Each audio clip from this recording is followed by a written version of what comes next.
V tokratni oddaji Kako si bomo spoznali poklic tajnice, ki ima dolgo zgodovino in pomembno vlogo v delovnem okolju že več kot stoletje.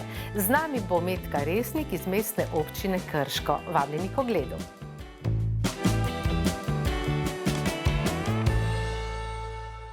Lepo pozdravljeni, spoštovane gledalke, cenjeni gledalci v novi izdaji oddaje Kako si, seveda na vašem kanalu. Tajnica je brezčasen poklic, kar pa ne pomeni, da se ne spreminja in razvija. In v studiu z mano je Metka Resnik, tajnica oziroma poslovna sekretarka, ki bo iz prve roke povedala, kaj vse zaobjema ta poklic. Pozdravljena, dobrodošla, Metka. Hvala za povabilo, dober dan. Dolgo se že poznava, zato se bova kar tikali, tako nama bo laže. Pred kratkim, prejšnji mesec so bili informativni dnevi, mladi razmišljajo o svojih bodočih poklicih, najprej izobraževanju, potem tudi poklicih, seveda. In pomembno je, da imajo čim širši vpogled in da se odločijo za to, kar zanima njih, kar je všeč njim, ne pa prijateljici, prijatelju, mogoče mami, očetu in tako naprej. No in pravim, ta poklic tajnice je res od nekdaj že zelo, zelo pomemben, čislan. Ti si poslovna sekretarka oziroma tajnica na Mestni občini Krško. Kako dolgo, že koliko let? Začela sem kot poslovna sekretarka leta 2002. Tako da je že kar nekaj časa. Od začetka tega tisočletja. Tako. Zamenjala kar nekaj vodstva, tako da se izpopolnila, spremenila, v bistvu rastla za to vlogo poslovne sekretarke. Se pravi, ne spreminja se samo, kot sem rekla, ta poklic in vse, kar mu pritiče, ampak tudi oseba, ki je v tej vlogi, se zagotovo skozi leta tudi spreminja, kaj ne? Praviš, tudi ti si se? Ja, sigurno začetki so bili, ne vem, preprosti, pač ne vem, ni bilo toliko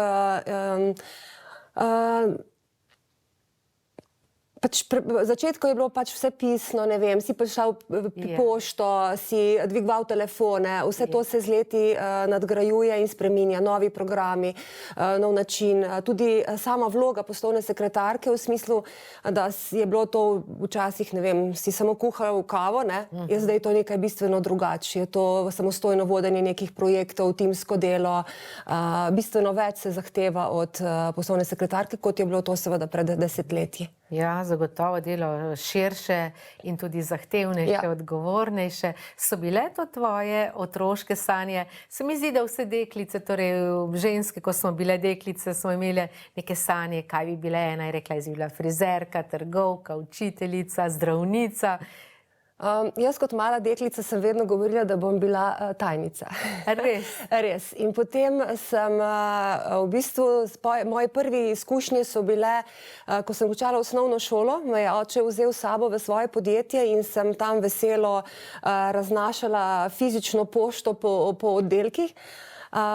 In potem sicer nadaljevala z ekonomsko fakulteto in nisem sicer vedela, da me bo pot zanesla tle, kjer sem danes. Začela sem delati na špediciji v podjetju Lisca, pa potem nadaljevala kot vodja veleprodaje v Agrarju Cvetje Čatež. Zelo zanimiva služba, ogromno potovanj, delo s cvetjem, super, odličen kolektiv, ampak v nekem trenutku sem se odločila, da moram to spremeniti, ker sem imela dva otroka, ki sta začela šolo in seveda 1000 aktivnosti popoldan in tako. In sem si želela na nek način službo, ki bi bila v nekem, ne vem, prevedljivem delovnem času.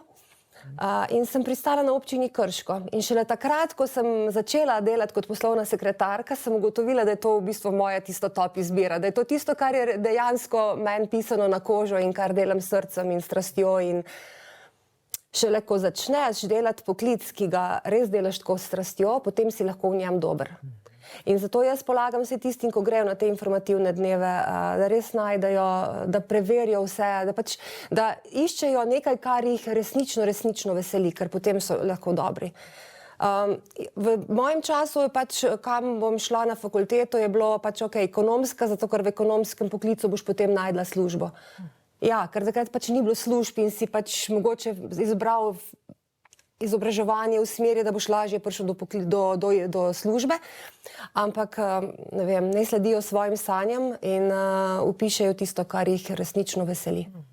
Je pa tudi to pomembno tvoje sporočilo, ki ga tudi tako bolj poglobljeno lahko razumemo, ko si povedala, kje si vse prej delala, tudi različna delovna mesta, ne samo okolja, da si tudi upamo, če iščemo nekaj drugega, če nas nekaj ne izpopolnjuje dovolj, da si upamo dvigniti sidro in iti drugam, kljub seveda vsemu, kar to pripelje za sabo, spremembe, novo delovno okolje, sodelavci, nove obveznosti, pa vendarle, ja, da nisi nekje, ne obtičiš 40 let delovne dobe nekje, ker si ne upaš, pa nisi zadovoljen, nisi srečen, kar pomeni, da ne samo, da ti nisi v redu, ampak tudi ljudje okrog tebe potem niso v redu, ampak da si upaš iti, ne glede tudi na starost, verjetno, kaj ne?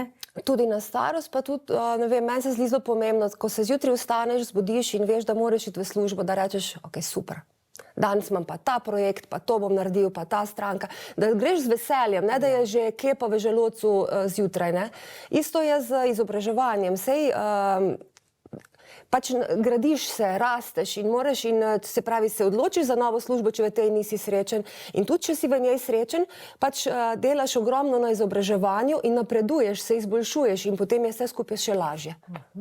Ko si ti prišla na to delovno mesto, to je bilo torej na občini, na mestni občini Krško, takrat še ni bila mestna občina, torej leta 2002, pravi, se pravi, skoraj 25 let nazaj, če zdaj zavrtiva to kolesje časa v preteklost, v tisti čas, kaj so glavne razlike med tvojim delom, tvojo vlogo takrat in danes v tej dobi digitalizacije?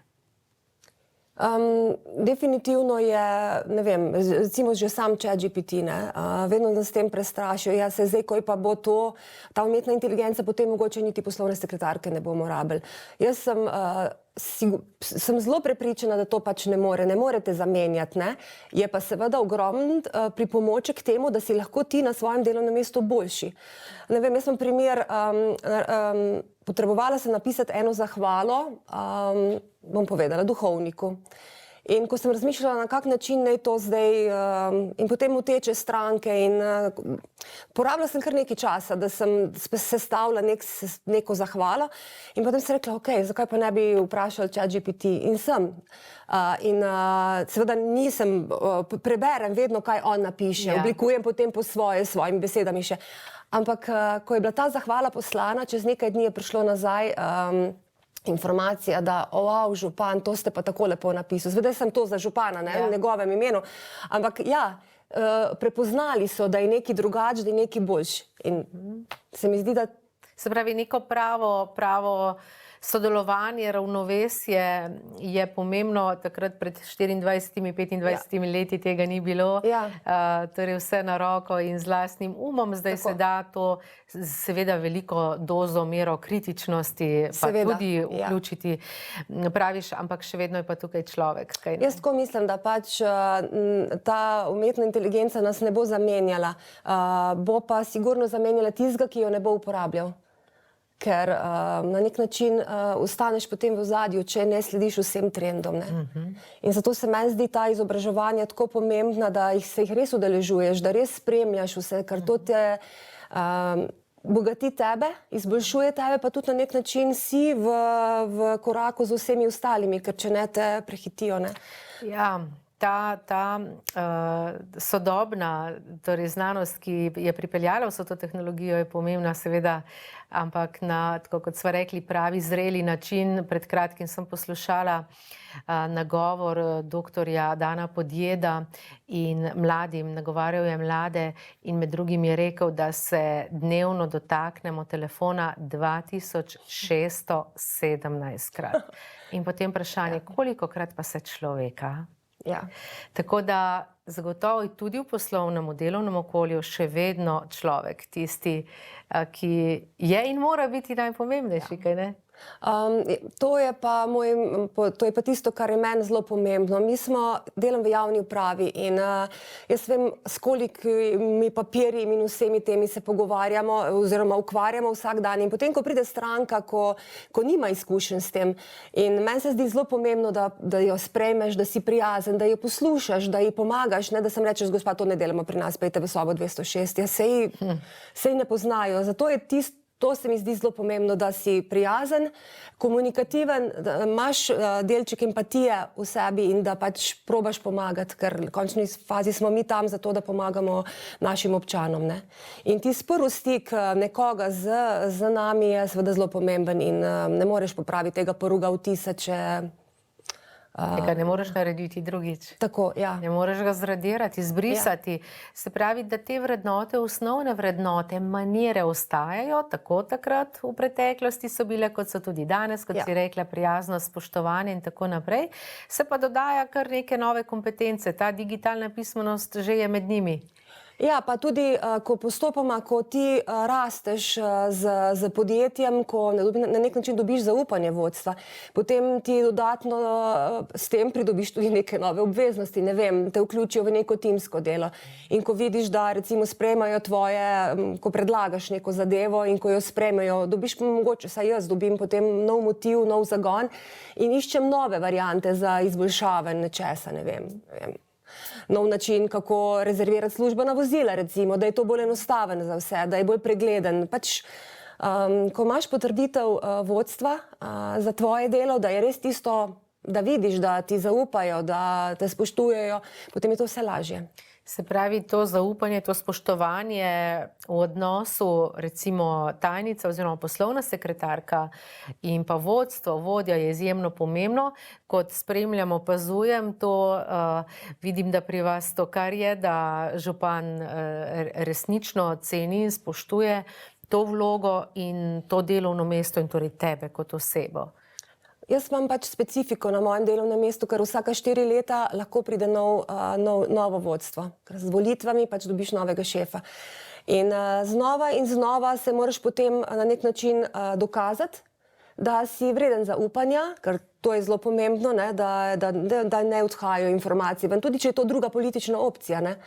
In kar nekaj časa, mislim pač, ja, vsake 4 leta pač moraš dokazati svoje in če spoznajo, da je zaupanje, če si kompatibilen drug z drugim, potem je to enostavno. In ja, vodstvo, ki ga imam trenutno, jaz z nobenim vodstvom nisem imela težav, zelo lepo sem se z njimi razumela, z vsemi in tudi z mojim zadnjim županom, gospodom Kerinom, je čisto enostavno delati tako. Se pa ta osnovna ali pa klasična vloga tajnice, poslovne sekretarke v tvojem primeru širi. Torej, vem, da delaš še marsikaj drugega, tudi to je verjetno bilo neko zaupanje, da se je to ustvarilo, da si zelo povezana tudi s protokolom, tudi z organizacijo dogodkov. Ja, res, tisti začetki so bili pač strogo, ne vem, neki dopisi, dvigovanje telefonov in pa sprejemanje strankov. To se je skozi leta zelo obseg dela zelo povečal. Recimo, ne vem, samostojno pripravljam, režiram proslave, ne vem, kulturni praznik, dan samostojnosti, organiziram različne otvoritve. Za nekaj časa se prelevim celo v turistično vodičko, ker pač vodim mednarodno sodelovanje z mesti, s katerimi smo pobrateni in potem, ko gostje prihajajo, sem seveda naredim za njih program in jih vodim z njimi okoli, sprav nisem več poslovna sekretarka, ampak njim turistična vodička. Pa seveda ta protokol ob obiskih visokih gostov. Tle mi pač je nek način, ta gospa Ksenija Benedetti vedno, njena knjiga je vedno na moji mizi in vedno je v pomoč in vedno mi je tako izziv poiskati informacije.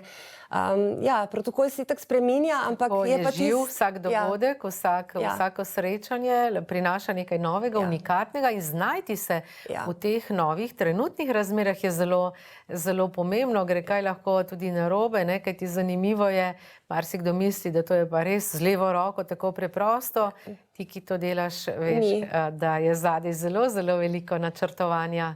Ja, vsaka, ne vem, meni največji izziv vedno predstavlja posavska proslava ob dnevu samostojnosti in enotnosti.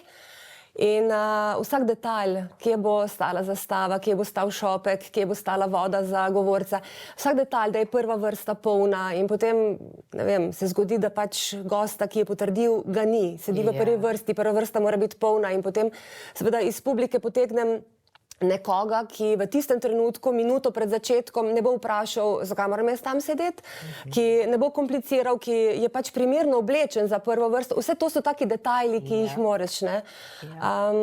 Seveda, če je vključen državni protokol, da je zraven, ne vem, predsednik države, je potem to vse zahteva še bistveno več koordinacije in usklajevanja. Ampak ja, je izziv in potem, ko je zadeva za mano, sicer izžame vse atomčke energije iz mene, ampak ko vodstvo reče, bravo, 20 let že delaš to, ampak ta je bila pa res posebna in potem je tako.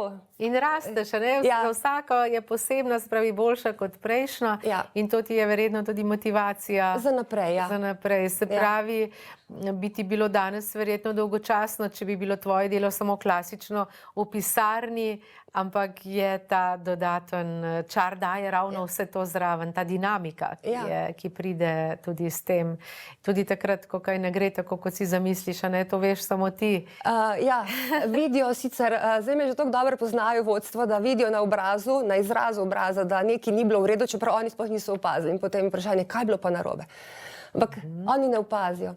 In pa ja, potrditev je tega tudi tako, da dostikrat me kličejo, ne vem, društva ali pa krajevne skupnosti, kako pa naj pripravimo ta otvoritev, kdo prvi govori. Sedežni red. Tako, kje postavimo zastave, kakšen je vrstni red zastav, ne, čeprav meni se to zdi, pa dobro, to pa ja vsi vemo, ampak ne. Marsikje vidimo narobe postavljene. Ja. Jaz potem včasih si rečem, ja, spet si ti tista tečka, ko vidim, da recimo pred nekim zavodom narobe postavljam vrstni red zastav, pa jih potem pokličem, napišem, rečem, se upravičujem, ampak dejte, ne, to pa ni v redu. Pa veš, kaj se mi zdi tudi pomembno in je tudi tebe jemljajo resno, lahko poveš, ko si omenila zavode, da marsikje zastave sicer so, pa recimo, da so tudi pravilno postavljene, izobešene, ampak so scufane, uničene, popolnoma sprane. To tudi ni skladno z našo ustavo pravzaprav in da je treba tudi to menjati. Ne? Seveda je to nek strošek, ampak vendarle tako pač je in je tudi to odnos do naše identitete, do naše države. Ja, in mi tudi na to upozorim, pa potem včasih tudi društvom, kakor pa zavodom, pač pomagamo s tem, da jim mestna občina podari to novo zastavo. Pa tudi simboli, ne vem, jaz zelo, ko dobivam gradivo za podpis k županu, ne, če ni pravilna celostna grafična podoba, se pravi, kje je grb, kje je noga dopisa, potem pač že preden to pride do župana, jaz to pač vrnem nazaj in jim pač povem, popravite, ni pravilna oblika, velikost črk, pač mi imamo predpisano celostno grafično podobo in če jo imamo, potem je pravilno, da se jo držimo, ne. Absolutno. In seveda vsi sodelavci, ne, ker ne grejo dopisi samo ven iz kabineta župana, ampak seveda tudi drugih oddelkov, ne.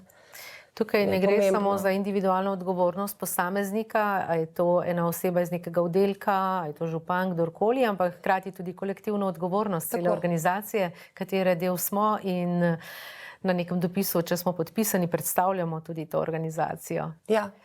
Ja, ti si res dragocena, ker to so res neke podrobnosti, s katerimi se mnogi, moram reči, ne ukvarjajo, da si na vse to pozorna. Je pa zato verjetno pomembno tudi vseživljenjsko izobraževanje. Eno je fakulteta, ki jo narediš, prejmeš diplomsko listino, pa vendarle to ne pomeni, da je to zaključek. Ti si zelo radovedna, tovrstno izobraževalno radovedna, ves čas se pravzaprav izpopolnjuješ. Ja, res. Imam to srečo, da pač mi vodstvo omogoča, da ko predlagam neko izobraževanje, da mi pač omogočijo. Seveda je to vedno izobraževanje, ki se tiče mojega področja, seveda, ne. To je zelo pomembno. Jaz vrsto let že obiskujem kongres tajnic v Portorožu, kjer je ogromno različnih tem, ki se seveda nanašajo na moje delovno mesto. Srkam to vsebino, vedno si zabeležim in prinesem neke novosti in jih probam uvesti potem seveda na delovnem mestu. Poleg tega je pa izredno pomembno tudi to mreženje, ki pa poteka po teh samih predavanjih, kjer sem si naredila res velik krog stanovskih kolegic, s katerimi potem, ko je neka težava, pač pokličem eno, drugo, mi da neke predloge. Pač zelo enostavno je potem se lotiti nekega projekta, če veš, da imaš nekje. Da pokličeš nekoga, ki ga poznaš, ne? Pa vse drugače, kot če je to nekdo, ki ga ne poznaš. Vse morda ti bo tudi povedal, ampak drugače je. Tako da ta neformalna druženja po izobraževanjih so tudi zelo dragocena. Tvoje delo, tvoje sposobnosti so ravno na Planetu GV oziroma ADMI na tem kongresu tudi na enem od njih tudi prepoznali, nagradili in si tudi prejela to priznanje za odličnost, kaj ne? Ja, leta 2013 sem prejela priznanje za komunikacijsko odličnost, se pravi, da sem zelo prijazna tajnica. Potem pa 2023 pa sem prejela nagrado ADMA odličnost leta za javno pravo, tako da je bila na nek način potrditev mojega dela meni, sam pa tudi tako, da mogoče, ne vem, na nek način dokaz vodstvu, poglej, sej. Ne? Je to upravičeno, da nekam greš, da se izobražuješ, pa tudi še nekaj se mi zdi tudi pomembno. Nekje sem zasledila, si rekla, da torej, ko prideš z teh izobraževanj, eno je to, kar si ravnokar povedala, da to vnašaš potem v svoje delo in iščeš izboljšave, drugo pa tudi, da tiste stvari, ki se ti zdijo primerne, prenašaš na druge, da torej preneseš te neke ideje, vsebine tudi med svoje sodelavce, za katere bi to bilo koristno. Jaz imam pač v dogovoru z direktorico možnost, da enkrat na mesec oziroma po potrebi skličem sestanek z vodji pisarn, se pravi vsak oddelek ima na nek način svojo tajnico in potem, imenuje se vodja pisarne, delajo bistveno več kot samo klasično tajništvo, ampak jih imam možnost sklicati in jim probam na tem sestanku prenesti znanja, ki sem jih pridobila. Potem mogoče se z njimi pogovorimo, ne vem, kje vidijo pomanjkljivosti, kako bi spremenile to našo komunikacijo oziroma to izboljšale občino navzven in potem tudi one dajo neke predloge in se skupaj potem, ne vem, pogovorimo se recimo o novoletnih darilih, kaj one predlagajo, poslovna darila, na kak način, kaj bi bilo njim lažje, kaj je vodjem njihovim lažje, da potem Pravi, imate takšen demokratičen odnos, potem tudi skupaj iščete neke rešitve, to viharjenje možganov. Skratka, je pomembno, da se med seboj dopolnjujete, da sodelujete, da je vsak v svoji pisarni in tako ozkogledno. Morate zelo sodelovati. To je zelo timsko delo. Tvoje delovno mesto ali pa poklic tajnice je pravzaprav zelo timski. Ja, že vodenje samih projektov, delaš pač v nek projekt, neko proslavo delaš v nekem timu, ker nikoli nisem sama, vedno je neka skupina ljudi, ki pač pomaga in delamo skupaj. Isto je to se pravi z tajnicami, se pravi, da delamo sinhrono skupaj, kot nek projekt, ki ga moramo, ampak traja pač celo leto, ne. Ja, zelo pomembno je to timsko delo, čedalje bolj, ni soliranje. Tudi delo z strankami, ne, je na nek način tisto, kar je dnevno in moraš In tudi pri tem ves čas brusiš svoje komunikacijske veščine, ker človek ni enak človeku, pravzaprav isti človek danes ni isti, kot je bil včeraj, se spreminjamo, ne? Heraklit je rekel, noben človek v isto reko ne stopi dvakrat, kar je logično. Reka je tekoča in se spreminja, mi pa tudi. Ker, tako, vse stranke imajo slab dan, tako kot ga imaš ti. Jaz ga sicer ne smem pokazati, ne? Se pač trudim, da sem vedno, ne? In ni pomembno, ali je stranka, ki pride fizično v pisarno, ali pa je to nekdo po telefonu. Ne vem, ogromno je kar neki stranki, recimo, ne vem, enkrat na mesec, polni luni recimo, pokliče z enim in istim problemom in mi recimo vzame 15-20 minut, ker on pač more povedati, da ima ta problem, ki ga nismo rešili in občina nič ne naredi za njega. Ampak dovolj je včasih že to, da ga samo poslušaš, da si prijazen, da rečeš, ja, gospod, saj bom prenesla županu. Pa je njem svet lepši. Tis dan, tis mesec mogoče, ne. Meni vzame sicer energija, ampak pač to se zavedaš, to se izbrusiš in pač dobiš... To pritiče zraven, se pravi, ob tej osnovni vlogi in nalogah na tem delovnem mestu si potem lahko včasih še mediatorka, terapevtka, spovednica, več teh neformalnih vlog za ljudi, ki seveda želijo nekaj povedati. Torej, ko si ravno to omenila, ljudje pokličejo ali pa tudi pišejo, se mogoče jezijo, seveda to je vendarle, ko govorimo o javni upravi, zraven tudi politika. Ja. Na drugi strani tudi pohvalijo, spodbujajo. Dobite tudi pisne pohvale ali pa pritožbe in če da, katerih je več za različne stvari? Dobimo tudi pisne pohvale. Teh smo seveda najbolj veseli. Seveda tudi, imamo tudi pisno negativne, ampak večina teh negativnih se ljudje ne podpišejo spodaj. Se pravi, naredijo nekaj, izlijajo na papir nekaj, s čimer niso zadovoljni, ampak potem ne moremo na to odgovoriti. Bi pa včasih z veseljem povedali, da je nek projekt v planu, da bomo to naredili, realizirali, pomagali. Ampak če pač ne. Tiste pozitivne pa so običajno podpisane in tako. In teh smo tako zelo veseli. Ja, danes, ko so tukaj tudi družbena omrežja, ki smo prej rekli, nekoč in danes ta vloga, danes so tudi ti kanali, tudi v javni upravi že sestavni del, tudi pri vas imate Facebook profil kot občina, kaj ne? Ja, Instagram imamo, seveda zato smo zaposlili sodelavca, ki se resnično ukvarja samo s tem, ker ko se enkrat odločiš, da boš imel ta profil, potem moraš biti z njim dnevno in ga nadgrajevati, odgovarjati na stvari, ker so tudi negativne in mislim, da na teh družbenih omrežjih teh negativnih celo več kot pozitivnih. In to tistih anonimnih. Tako. Pomembna je tukaj vloga tega urednika in da res to ves čas spremlja, je pa hkrati to en dober kanal, s katerim se ljudem, občanom lahko približaš, predstavljaš svoje videnje, projekte, načrte. Tudi mlajšim, predvsem mlajšim se mi zdi, ker mlajši ne spremljajo. Za starejše, za predstavnike ali pa skupino tretjega življenjskega obdobja imate verjetno še klasični časopis. Ja, Posavski obzornik, izhajaš na vsake 14 dni. In prihaja v domove, v vsako gospodinstvo. Ja, vsako gospodinstvo. Tudi tam njim. Zdaj spletna stran, tudi te starejši na spletni strani so, recimo, jo spremljajo. Te mlajši se mi pa zdi pa potem bolj ta ostala družbena omrežja. Tako.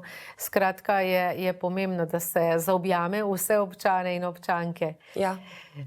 Ti si zelo dejavna tudi izven svojega delovnega okolja, tudi v klubu poslovne odličnosti, tako da tudi tam so dekleta hitro prepoznala tvoje znanje, pridnost, energijo, tvojo vrednost, tako da si sedaj podpredsednica, kaj ne? To je klub poslovne odličnosti Dolenjske in Bele krajine in Posavja. In Posavja, ja. Jaz sem pred leti, so me v bistvu punce nagovarjale, da bi ustanovile svoj klub poslovnih sekretark v Posavju, v Krškem, v Posavju. Pa nekako nisem zbrala poguma oziroma nekako nisem imela časa, ker to je le, mislim, ti vzame ogromno prostega časa, ki ga na nek način ni, ne.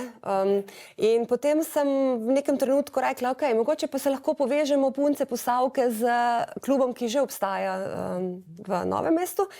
Navezala stik z njimi in smo zelo hitro se dogovorile o tem sodelovanju, razširile klub. Zelo hitro sem prepoznala v to pozitivno energijo teh punc in je v bistvu z njimi čudovito delati. Punce, ki imajo izkušnje na tem mojem področju, pa potem tudi druga znanja, osebna rast in vse te in zelo lepo sodelujemo, ja. Ogromno dogodkov potem organiziramo tudi v Posavju, ali pa potem gremo Posavke k njim, pa one k nam, tako da ja. Je pa klub se širi v zadnjem času in imamo ogromno članic tudi izven teh regij, kot smo jih našteli.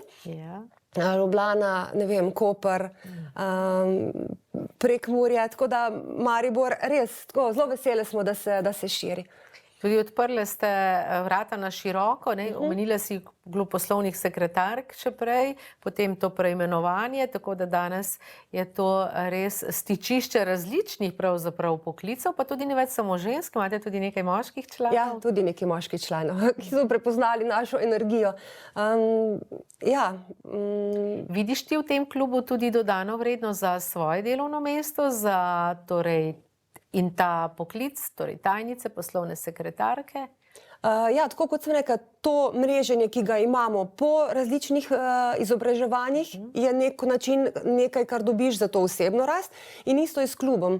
V klubu so tudi punce, ki, ne vem, recimo te nauči meditacije, ki jo prej nisi znal, ali pa ne samo znanje, ki ga jaz potrebujem izključno na mojem delovnem mestu, ampak tudi širše. To, kar pač rabimo da smo to, kar smo.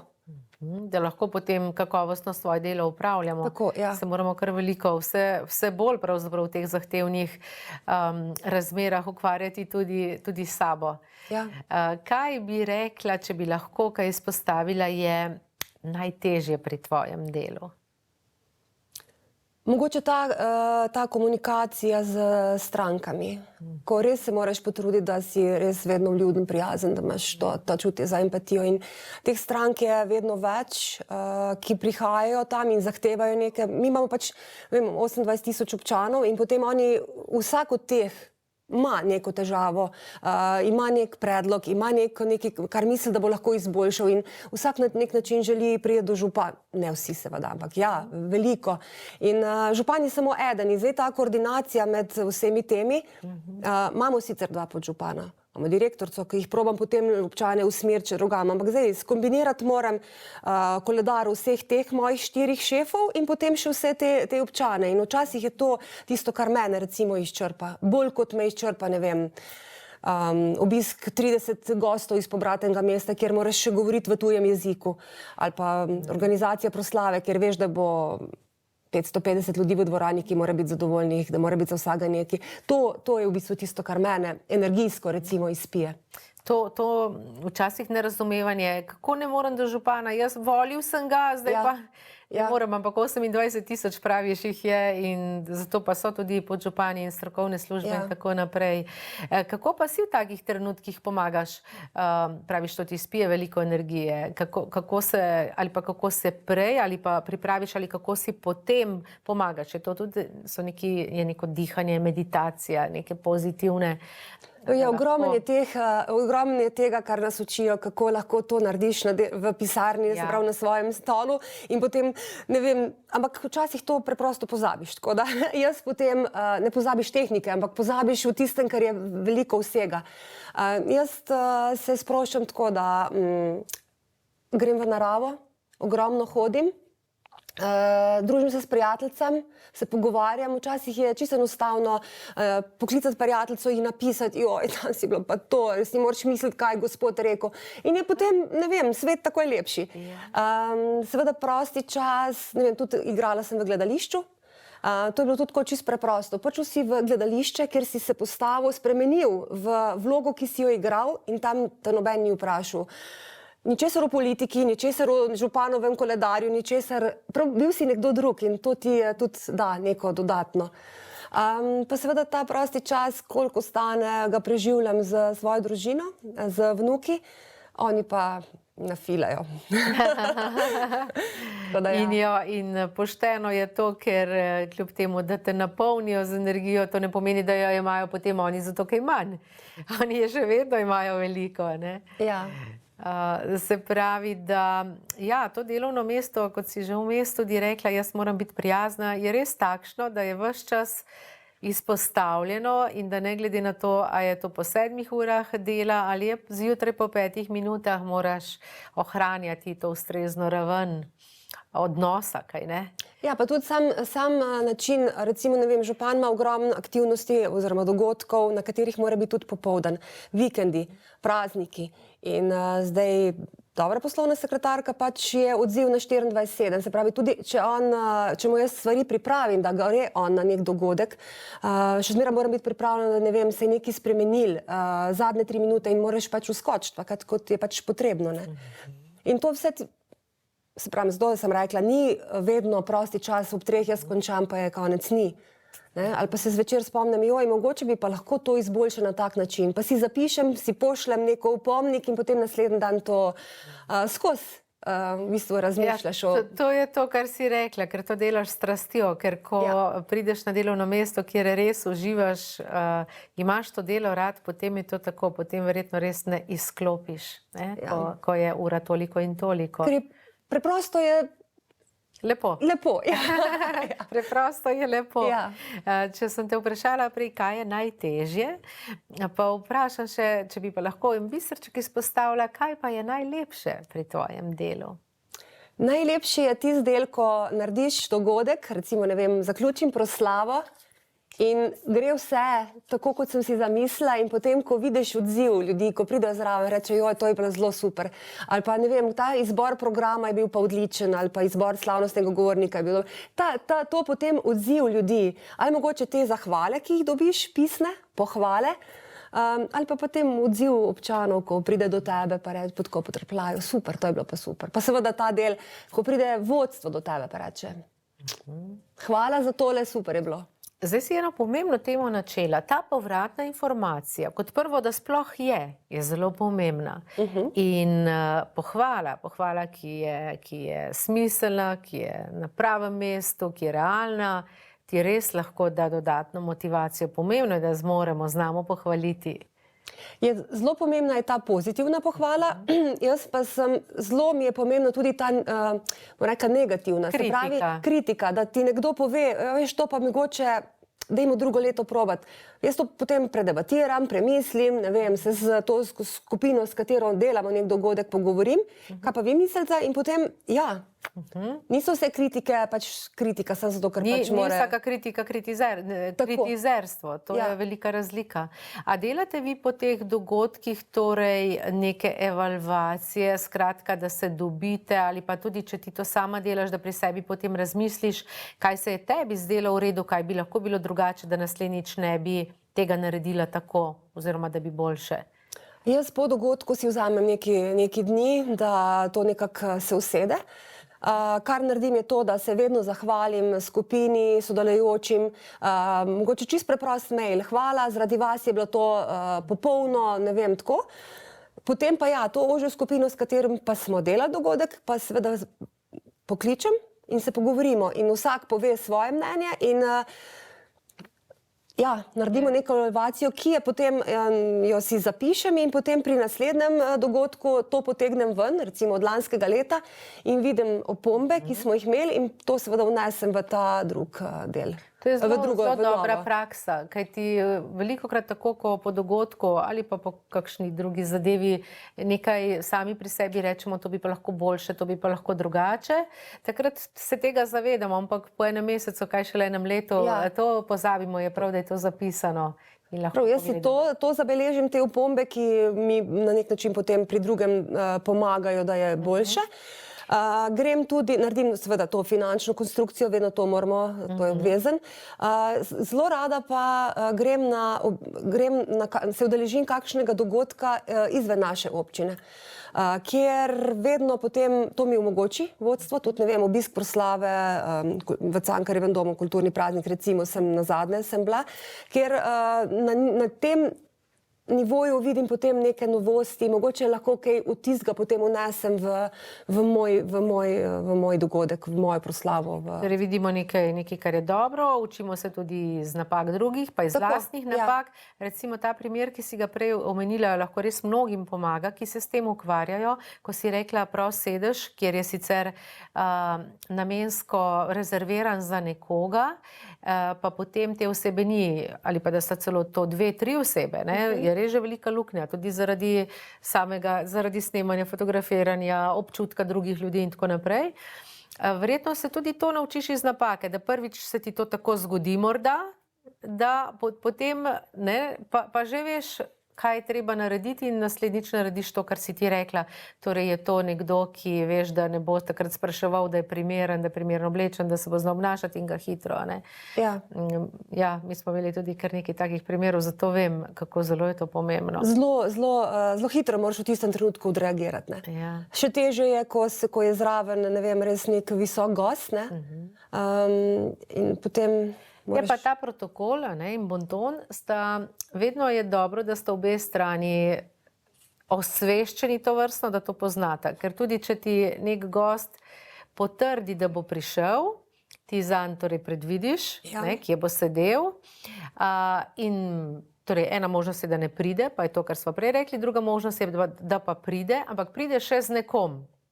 In da se ti zgodi, da dva sta takšna, ki potrdita, da prideta pa še z nekom, torej še dva dodatna sedeža potrebuješ in če so to recimo nepremični sedeži v neki dvorani, je to lahko velika težava, ker se ti vse začne rušiti. Tlej v bistvu mi olajšava to, da ljudje, ki sedijo v prvi vrsti načeloma, to poznajo. Ne? Se pravi, tudi ko jih jaz zamaknem, pa ko jih prosim, lahko se za dva sedeža premakneš, ker pač bojo razumeli, ne sprašujejo, pač to enostavno naredijo in upoštevajo. Ne? To zelo pomaga. Drugače pa pač, če zgodi se mi, da pač pridejo na dogodek, niso rezervirali karte, niso mi potrdili svojega prihoda, potem jim pač rečem, se opravičujem, ampak zaradi vaše neodzivnosti vas lahko posedem v drugo vrsto. Jim dam na nek način vedeti, da je pač njihova krivda. V določenem trenutku pa tudi, ne vem, prva vrsta ima pač, ne vem, 20 sedežev. Se pravi, tudi če so pravočasno potrdili, ne morem jih dati 25 sedeti v prvo vrsto in moram oceniti, kdo so tisti, ki dejansko morajo zdaj sedeti v prvi vrsti in koga potem lahko dam v drugo. Sedežni red je zelo pomemben, ljudje so občutljivi. Ko se ravno o tem pogovarjava, pred kratkim mi je en gospod, ki tudi ima neko funkcijo, povedal, imel je, to ni bilo v vašem okolju, nekje drugje, imel je torej določeno, kje sedi, zapisano, pa ko se je usedel, ena gospa ga celo tam pripeljala, potem pa prišla ena druga tudi iz protokola in ga dvignila, ne, tam predvsem, da on ne bo tukaj, bo nekdo drug. Tako da to so zelo, zelo občutljive zadeve. Videla sem tudi že, ko je nekdo sam od sebe, ko je bilo gori ime, pa je nekdo prišel, pa je kar tisti listek vzel, pa stran pa sedel na ta sedež in tako, ne? In ti spadeš kot ta zoprna, kot si prej rekla, oseba, ki pa vendarle moraš imeti nadzor nad protokolom. Ja, pač jaz vedno rečem, una tečka je prišla, se upravičujem, lahko prosim, sej potem z nasmehom in zlepi. Pa tudi dostikrat se potem po dogodku pač grem do te osebe, še enkrat razložim, zakaj se je tako zgodilo, zakaj sem ga mogla predstaviti, sej razumejo. Tako da večina ljudi razume. Tisti, ki pa ne, pa vedno tako, kot pravi gospa Benedetjeva, enim pač ni pomoči. Ja, ne moreš s prijaznostjo pomagati. Metka, v enem od intervjujev si dejala, da dobra poslovna podpora pomeni predvsem veliko čustvene inteligence in potrpežljivosti. In potem v nadaljevanju, poznavanje nadrejenih je osnova. Torej, čustvena inteligenca, nekaj, o čemer mogoče še pred 10-15 leti nismo govorili v povezavi z delovnim mestom. Danes, še posebej na takem delovnem mestu, kot si ti, zelo pomembna. Ja, čustvena inteligenca in pa ta empatija je zelo pomembna. In jaz se lotim tega tako, pač, ko dobim novega šefa, ali pa ne vem, pride nov podžupan ali pa direktorica, jaz probam na nek način to prvo, ta prisen stik vzpostaviti z njim. Ne? Se pravi, ne samo to, da je potem vzpostaviš zaupanje, ampak tudi to, da si na nek način prijateljski z njim in je potem tudi lažje. Ne vem, jaz županu lahko rečem zdaj, kravata je po stran. Ampak to seveda povem diskretno, ampak ne bo zameril. Je to dobro namerno, da je celo prav, da je, da poveš. Tako da zelo pomembno je ta kontakt, ta odnos, ki ga vzpostaviš z vodstvom. Seveda pred drugimi, ne bom na ti, pa tako je. Vedno je on župan, izvolite, prosim. Ko smo pa sama dva, pa da imam možnost mu povedati iskreno, kaj mislim, vse, ne vem, o obleki, kako je nastopal, tale govor pa ni bil v redu, a veš, tle. Pa tudi, da ko je na nekem dogodku, da rečem, predstavi se bolj sem, povabi goste sem, da mu to iz ozadja in da on to akceptira, spoštuje, sprejme, ker če to ne bi, potem bi tudi meni bilo to zelo težko delati. Ja, to so te se pravi, ta čustvena inteligenca in pa empatija pri na obeh straneh mora biti, da lahko potem tim deluje kompatibilno in uspešno. In to, kar si tudi rekla, to poznavanje nadrejenih, da resnično je kar treba poznati karakter, značilnosti posameznika, tako veliko lažje sodelujete in ste veliko bolj tudi v sožitju. Tudi, ne vem, jaz zdaj, ko recimo stopim v pisarno zjutraj, jaz na obrazu že opazim, da je nekaj, danes pa ni. In rečem, a je vse v redu, a je kaj narobe, a kaj... Potem vidim, da recimo... Kako si, kot je naslov naše oddaje? Kako si? Kako si? In mu potem sama predlagam, če vidim, da je pač, ne vem, za njim zelo težek, ne vem, nek sestanek političen zvečer in da je zjutraj zelo res, da je hudo. Potem pač rečem, mogoče bi pa danes lahko v koledarju, ki ga spremenili. Kaj spremenila, bo pa tole malo zamaknila, da rešiš najprej stvari, ki so se ti od prejšnjega dneva nabrale, pa potem vse se da. Ampak se pravim, to je tisto, kar moraš začutiti, morata druga čutiti in pa potem, da pomagata, ne. In da, ne vem, velikokrat se zgodi, da pač pride stranka, ki je, recimo, vemo, da prihaja z enim in istim problemom in jaz rečem, se opravičujem, danes pa župana ni, pa je zaseden, pa on sedi v pisarni, pa jaz rečem, lejte, on razume, da pač v tistem trenutku počakam, dam gospodu nov termin, vse, ampak v tem trenutku pač ni primerno, da gre do njega, ne. Tako da to poznavanje drugega je res zelo pomembno. Kaj bi rekla, glede na to, da je tvoje delo tako zelo obširno in široko, kaj je pa tisto, kjer ti še posebej srček zaigra ob tem vsakdanjem delu, seveda, ki ga upravljaš? A so to ta srečanja oziroma organizacija programa za predstavnike pobratenih občin, a so to, kar si prej omenila, organizacija nekega konkretnega dogodka, ali je to, ne vem, obdaritev v zvezi s tem, ali so to sestanki s predstavniki mestnih četrti, krajevnih skupnosti, ne vem, bi kaj tako lahko izpostavila, ko rečeš, to pa je v celem letu tisti bombonček pri mojem delu. Ja, mogoče so te bombončki ta povezava, to mednarodno sodelovanje, kar pomeni tudi, da jih mi obiščemo gor, pa da to na nek način greš v tujino. Potem njihovi obiski tukaj seveda, ker pač jim pokažemo lepote Krškega in jih pač vozimo okoli in so zmeraj tako navdušeni. Zmeraj najdeš nekaj novega in nekaj novega pokažeš, pa dostikrat, ne vem, grad Reichenburg obiskujem leta in leta, ampak zmeraj z novo vodičko, z novo kustosino gor, tudi ti zveš nekaj novega. To je ena stvar, druga stvar pa, ki mene tako zmeraj tako je crkljanje naših zaposlenih, ne vem, mi pač za rojstne dneve so nekaj to, ali pripravimo županovo neko čestitko, pa da zaposlenim. Ta pozornost, drobna pozornost, ali je to neke malo darilce, ali je tudi izbor poslovnih daril, konec koncev, je recimo nekaj tisto, kar mene tako vedno, kaj pa vidi nekaj, da ponazarja to Krško. Da ima sporočilno vrednost, to je tudi cel projekt, ja. To so recimo tisti bombončki. Dodatni, je lepo. Takole ob koncu ta najina šolska ura, zanimivo, veliko zanimivega si povedala, če, tako kot smo začeli, zaokroživa s tem, da so bili prejšnji mesec ti informativni dnevi in da mladi razmišljajo tudi v poklicu, pa ne samo za mlade, zdaj imam na splošno v mislih, kaj bi svetovala, ker tudi ti si že prišla kot ena izoblikovana oseba potem delati na občino, na to delovno mesto tajnice, kaj bi tem, ki pridejo na novo, torej ne glede na starost njihovo, svetovala? Kaj je na začetku zelo pomembno, ko nekdo pride v to vlogo na to delovno mesto poslovne sekretarke tajnice?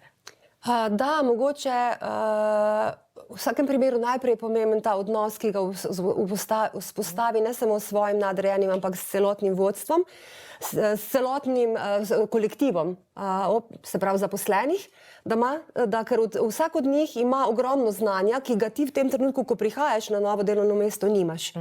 In to črpanje tega znanja od sodelavcev, tam pristen odnos, da ti tudi oni pomagajo, to se mi zdi zelo pomembno. To, da če začutiš, da pač ni to delo, ki te razveseljuje, ki ti da neko energijo, potem ni to to. Potem ni to ne zate, ne za druge. Da si toliko iskren sam do sebe, da pač rečeš, tle pa res nisem srečen, ker ni. Ti imaš težavo in drugi imajo težavo. Hvala lepa, Metka, ker si delila z nami vse te zanimivosti, ker si predstavila poklic, katerega delo je veliko dela je pravzaprav pri tem v ozadju, je pa tako zelo, zelo pomembno. Hvala, ker si prišla v naš studio. Vse dobro ti želim na tvoji nadaljnji karierni, pa tudi zasebni poti. Hvala lepa.